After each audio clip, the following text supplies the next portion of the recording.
guys! Ayan, kamusta kayo? So, it's been a while. Ayan, mag-1 month na tayong nawala sa YouTube world.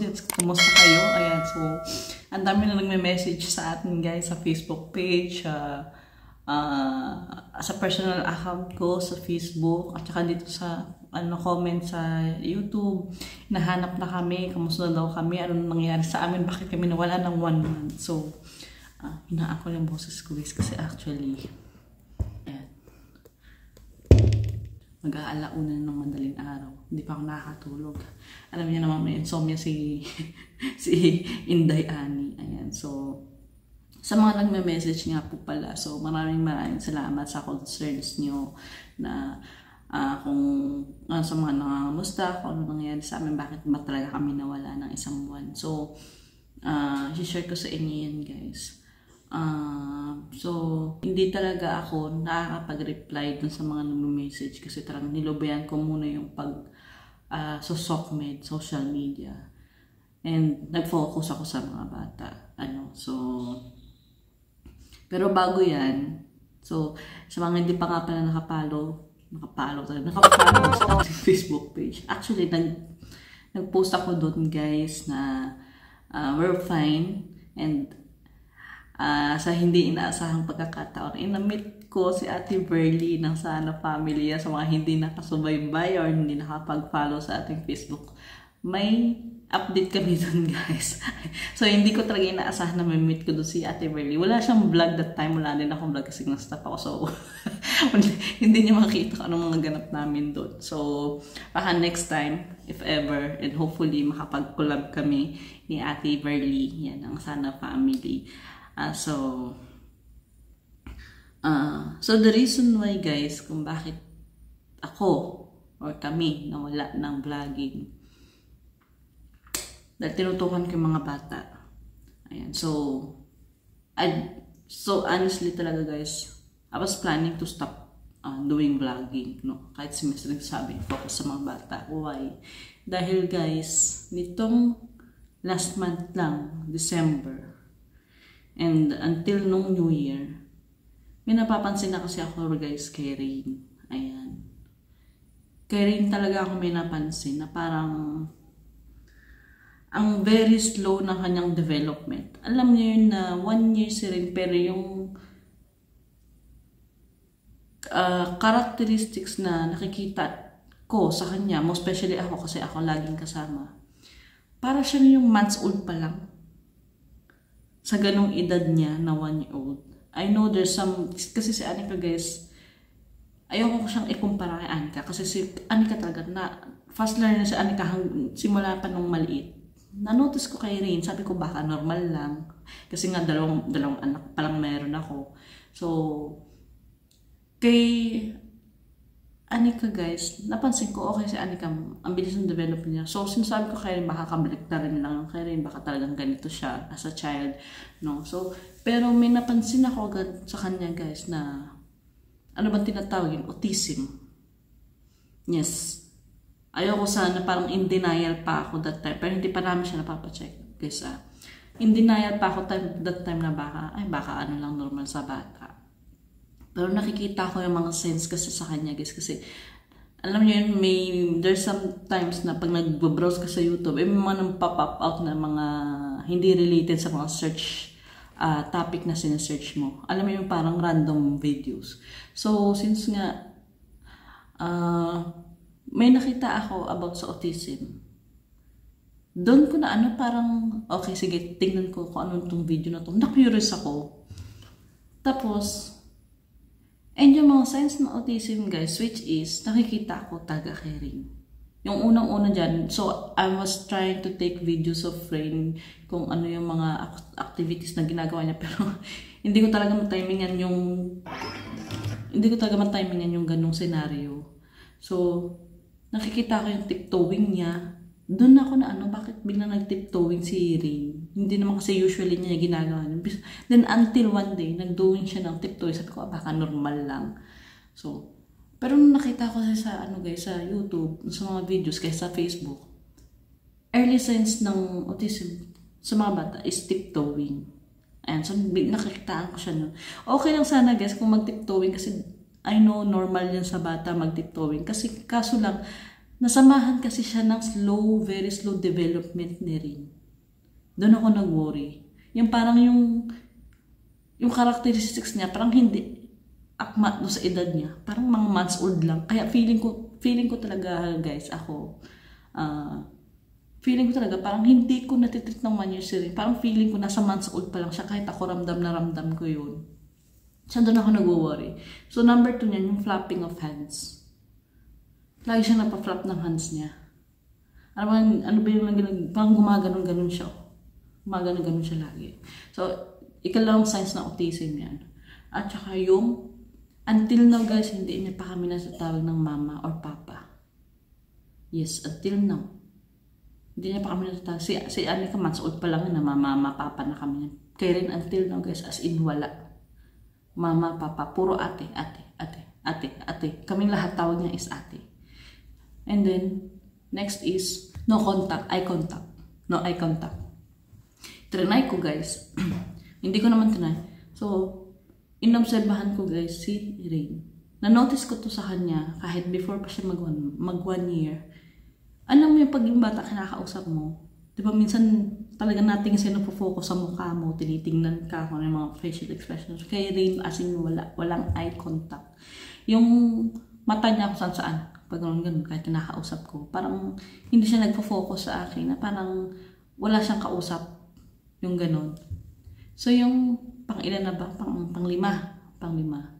Pag tinatawag namin siya, minsan ang hirap niyang tawagin, ang hirap kunin ng attention niya. Lahat yun present caring. Pero hindi pa namin siya napapacheck up kasi under observation pa namin siya. Pero nandun na ako sa point na feeling ko positive si Rin sa ganong situation, which is kung ako sana hindi. Sana slow development lang talaga yung caring, hindi yung autism. Pero kasi nakikita ko yung mga signs sa kanya. Tapos pag naglalaro kami, ika-anim, pag naglalaro, napapansin ko yan si Rain. Parang may sariling mundo. Parang siya may sariling, kung yung nilalaro niya, doon lang talaga siya nakafocus. Gusto ko ano yung nilalaro niya. Parang hindi siya na, yung sa surroundings niya, parang hindi siya na-curious ko ano ba yung ibang naandyan. Kung yun yung nilalaro niya, yun lang. Kaya, that time, nung January 1, pumunta kami kay kanila Ate Marisa. So, may video ako niyan, guys. So, nung video ko nung December, no New Year. So, next vlog ko na lang, guys. I-convert ko na lang siya kung ano yung mga videos na natira sa akin. So, ipopost ko na lang dito sa YouTube right after ng video ko ito, no. So, rin ako minsan ng mga, minsan nag-video din ako. Namimiss ko talaga yung vlogging, guys. Sa totoo lang. Kaso lang, I want to focus on baby Rain. Ayan. So, kung si Mr. niya ayaw na ako pabalikin sa vlogging, sabi niya kahit mag-vlog ka na lang once a week. Sabi ko kasi, nanghihinayang din ako guys kasi sa 3 taon kong pag-vlog. Ang hirap-hirap makakuha ng viewers, lalo na sa akin. I'm a mom of 2 and all around sa bahay, studies ng mga bata. Nahihirapan ako mag-vlog. Ayan. So, yun din siguro yung isang rason guys, sinisisi ko rin yung sarili ko kasi talagang lumalaki si Rin na walang talaga ako ng oras sa kanya. Kasi alam nyo guys, sa totoo lang, open up ko lang to ha.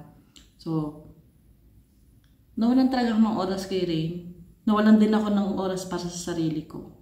As in, wala akong pahinga during nap time ni Rin. Instead na sabayan ko siya ng tulog, nag-i-edit pa ako ng videos niyan. Tapos sa gabi, nire-ready ko pa yung ibang videos. Kaya, nawalan ako ng sarili, nawalan ako ng time para sa anak ko, nawalan din ako ng time para sa sarili ko na magpahinga. And actually guys, ang sakit-sakit ngayon ng tenga ko. And at the same time, yung paan na iniinda ko noon, lumala siya guys kasi umakyat yung sakit niya. Kung dati doon lang sa may sahong, sa pinakasol ng paa ko, ngayon umakyat na siya doon sa back leg ko. Pag every morning na yung first step ko pagkagaling sa higaan, hindi ko talaga maidiin yung paa ko sa sahig. So, ika ako niyan pagbabangon. Pero pag Nagsigi-sige na ako ng lakad, nawawala naman siya guys. Kasi napakasakit talaga. Promise, ang sakit niya pag iapak sa paa. Kaya ang iapak sa sahig. Kaya nahirapan ako pag gigising. Ayan, tapos sabihin mo na isang talaga. Ang dami kong iniinda guys sa katawan ko. Kaya sabi ko, parang hindi ko alam kung ipagpapatuloy ko pa itong vlog ko. Kasi nung nangihinayang nga rin ako guys. Sabi ko kahit hindi na masyado nag-grow yung channel ko. Kasi may mga viewers na ako eh.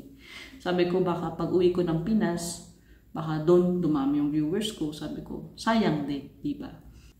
So, ayun na nga, since nga natigil ako ng 1 month, may improvement ba na nangyari kay Rain? So, ito guys, I'm thankful na napaglaanan ko siya ng oras. Kasi kahit papano guys, nag-improve si Rain. Kasi ngayon, naglalaro na kami, nilalaro ko siya. Pag wala talaga akong time, ayun sa TV, pero yung si Miss Rachel ang pinaplay ko, hindi na yung Cocomelon, yung Dave and Eva. Kasi sabi nga nung mga kaibigan ko, dapat kung ipapanood mo yung mga bata, yung may taong nagsasalita. Alam mo yung parang, yung commercial na, say mama, say papa, say clap clap, yung ganun yung may activities na pinapagawa sa mga batang nanonood. No? Unlike talaga na purely songs lang. So si Rain ngayon, sumasabay na siya kay Miss Rachel, pero hindi siya ganun. Pero unlike before, much better ngayon si Rain guys. Tapos pag nilalaro, ayun, nag-i-interact na siya. There are times na mahirap pa rin kunin yung attention niya. Pero unlike before, compare before and now, much better ngayon si Rain na talaga natutukan ko siya. So, pag naglalaro kami, nag-ano na siya, nagtuturo-turo na siya. Unlike talaga nun guys, talagang kausapin namin si Rain guys. Yung pinakamalala niya nung bago mag-New Year. As in talagang tawagin mo siya guys, parang may sarili na siyang mundo, parang hindi mo na siya makausap. Ganun siya lumala. Kaya sabi ko kay Mister, ayan, tututukan ko si Rain. So, I'm really glad. May improvement kay Rain guys. So, we're thankful, no, na paglaanan ko siya ng oras. Ngayon, sabi ko kung babalik man ako sa vlogging, magmomore pa rin ang time ko kay Rain. So, yung vlogging ko, kung may time na lang ako, so doon ko na lang isisingit yung vlogging ko, no. Tsaka, gusto ko rin, na ano ko guys, gusto ko rin sana ng Facebook ko, alam niyo yun, yung, I want to grow my channel, tapos sa Facebook, kasi lang, hindi ko ngayon magagawa yun dahil mas kailangan ako ng mga anak ko. So, alam niyo naman guys kung gaano kabilis lumaki yung mga bata. Minsan lang silang maging bata. Si Anika nga, kung nasusubaybayan niyo ko nung una pa ako nagbablog, diba? Ano lang kaliit nung si Anika ngayon, Diyos ko. Magdadalaga na. Hindi naman yung dalaga. Parang alam niyo yung mature ni si Anika mag-isip. Yung nakakaintindi na. Ayan. So, sabi ko, si Rain, pag lumaki ito, mamimiss ko talaga ito. Sabi ko kay Mister, sabi ko kaya much better natutukan ko muna yung mga anak ko. Mas prioritize ko sila. Ngayon, so yung vlogging ko, singit-singit na lang. So, yun po yung update namin ngayon kung bakit kami nawala. So, hopefully, ayan na, nasagot ko yung mga worries nyo guys. So, ayun, so, maraming salamat ulit dahil talagang hindi nyo kami nakalimutan na nagme-message talaga kayo. Ayan, so kasi nga hindi na naman makatulog, sabi ko gawin ko na tong vlog na to. Ayan, so that's it for today's vlog guys. Hindi man tayo makakapag-upload na day by day, so at least na-update ko kayo kung ano mga mga ganap namin, lalo ng mga bata. Kasi alam ko naman, may miss na yung mga bata, si Anika at saka si Rain. So, makikita niya rin yung improvement ni Rain guys. So, na ko na siya sa magbalik vlogging na tayo. So, ayan. So, paalam guys. Good night and God bless. Always tayo mag-iingat. And nga pala, sana subaybayin pa din po kami kahit minsan na kami mag-upload. So, see you next vlog guys. Paalam and love ya!